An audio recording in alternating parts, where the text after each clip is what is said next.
Olá, povo de Deus, quinta-feira, 4 de agosto de 2022, São João Maria Vianney, Cura d'Ars, 18ª semana do Tempo Comum. Celebramos hoje o Cura de Ars, nascido na França em 8 de maio de 1786, falecido em 4 de agosto de 1859. Consta que foi um padre extremamente zeloso.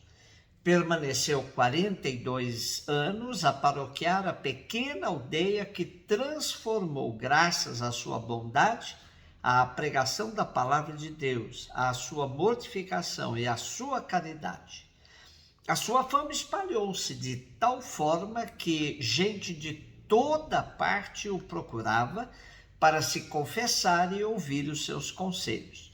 Foi canonizado por Pio XI em 1925, que também o declarou padroeiro dos párocos. Nossa reflexão de hoje é a partir de Jeremias 31, de 31 a 34, e Mateus 16, de 13 a 23. Eis que virão dias, diz o Senhor, em que concluirei com a casa de Israel e a casa de Judá uma nova aliança. Não como a aliança que fiz com seus pais, quando os tomei pela mão para retirá-los da terra do Egito, e que eles violaram, mas eu fiz valer a força sobre eles, diz o Senhor. Esta será a aliança que concluirei com a casa de Israel depois desses dias, diz o Senhor. Imprimirei minha lei em suas entranhas, e hei de inscrevê-la em seu coração. Serei seu Deus, eles serão meu povo. Não será mais necessário ensinar seu próximo, seu irmão, dizendo: conhece o Senhor. Todos me reconhecerão, do menor ao maior deles, diz o Senhor. Pois perdoarei sua maldade e não mais me lembrarei do seu pecado. Estamos diante de mais uma tentativa do profeta Jeremias de convencer os dois reinos, o do norte, Israel, o do sul, Judá, de buscarem a conversão, mudarem de vida e renovarem os compromissos da aliança. Desta vez, a aliança ganha contornos de profundidade existencial. A lei será impressa nas entranhas e no coração do povo. O refrão, serei seu Deus e eles serão meu povo, é próprio dos momentos de renovação do contrato feito com o Senhor. Para os profetas, bastava que o povo reconhecesse isso, pois assim caminhariam na fidelidade ao Deus dos ancestrais, Abraão, Isaque, Jacó. Nisto consistia a identidade do povo da aliança. Porém, sabemos das inúmeras infidelidades provocadas pelo povo, cortejando deuses estranhos e adquirindo práticas abomináveis aos olhos do Senhor. A segunda parte do nosso texto está baseada no outro ponto fundamental da pregação profética: conhecer a Deus. Conhecer a Deus é exatamente viver com retidão nos caminhos do Senhor. A prática do direito e da justiça se constituía no sinal mais evidente deste conhecimento. Um povo que vive autenticamente no direito e na justiça não precisaria nem mesmo de pregação, pois a sua conduta bastaria para provocar o conhecimento de Deus.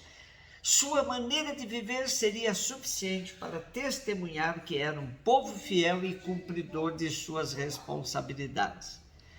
É desta forma e unicamente desta forma que Deus perdoará os pecados do povo e cuidará dele com o carinho de pai.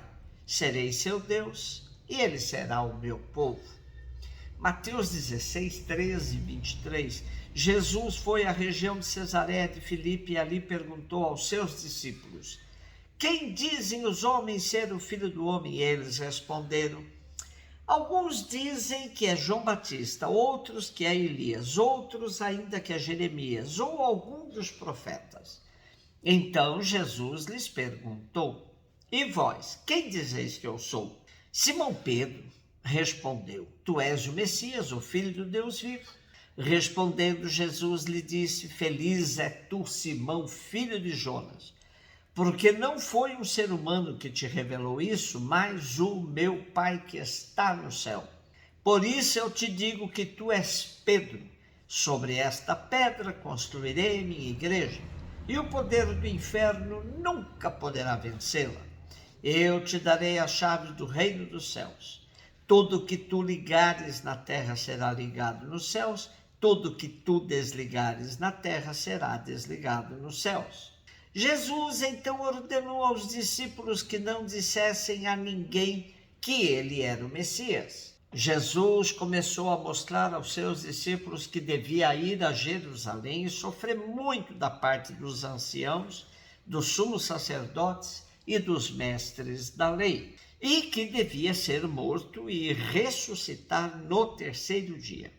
Então Pedro tomou Jesus à parte e começou a repreendê-lo, dizendo: Deus não permita tal coisa, Senhor, que isso nunca te aconteça. Jesus, porém, voltou-se para Pedro e disse: Vai para longe, Satanás, tu és para mim uma pedra de tropeço, porque não pensas as coisas de Deus, mas sim as coisas dos homens. Nosso contexto de hoje é o da região de Cesareia de Filipe. Cesareia de Filipe era uma antiga cidade localizada no sopé sudoeste do Monte Hermon, na atual região arqueológica de Banias. Por volta do ano 20 a.C., o rei Herodes o Grande construiu aos pés do Monte Hermon um templo branco de mármore e dedicou a César Augusto. Quando Herodes morreu, a cidade ficou nas mãos de seu filho Herodes Filipe, que a ampliou e embelezou e a chamou de Cesareia de Filipe, para alcançar graça diante de seu imperador Tibério César, e distingui-la da outra Cesareia, porto marítimo da Judéia, muito mais conhecida, que ficava na costa. É hoje um local arqueológico perto da fronteira Israel-Síria, junto à nascente do Rio Jordão, cerca de 150 quilômetros ao norte de Jerusalém e 60 quilômetros a sudoeste de Damasco. Jesus e seus discípulos estavam, portanto, numa região pagã. Aí Jesus lhes interroga: quem dizem os homens ser o Filho do Homem? Interessante observar na resposta dos discípulos que Jesus era identificado como um profeta, João Batista, Elias ou Jeremias, nunca como um sacerdote, um rabino ou um doutor da lei. Porém, o que mais interessava Jesus era saber o que seus discípulos pensavam dele. Será que tinham entendido realmente quem era o seu mestre?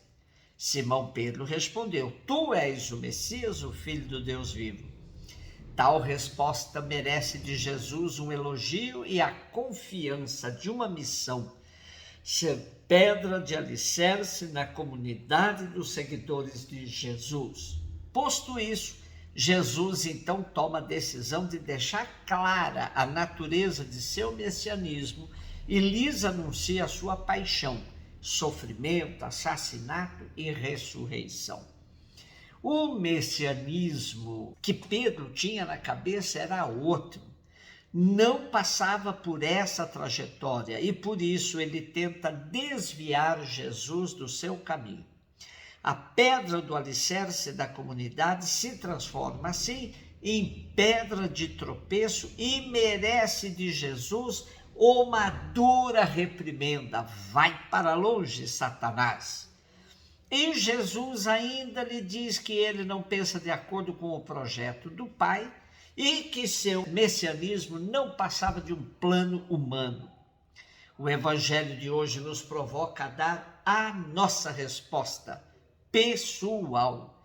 Quem é Jesus para cada um de nós? Nossa resposta estará de acordo com os planos de Deus? Incluirá paixão, sofrimento e morte como caminho para a vida eterna? Ou apenas se reduz à glória humana, à ostentação no momento presente? Precisamos rever com profundidade em que Jesus nós realmente cremos.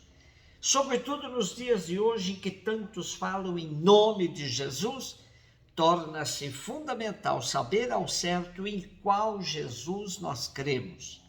Aquele que nos diz, amai-vos uns aos outros, ou aquele que inventaram, que diz, amai-vos uns aos outros. A decisão está na nossa mão. Um beijo no seu coração.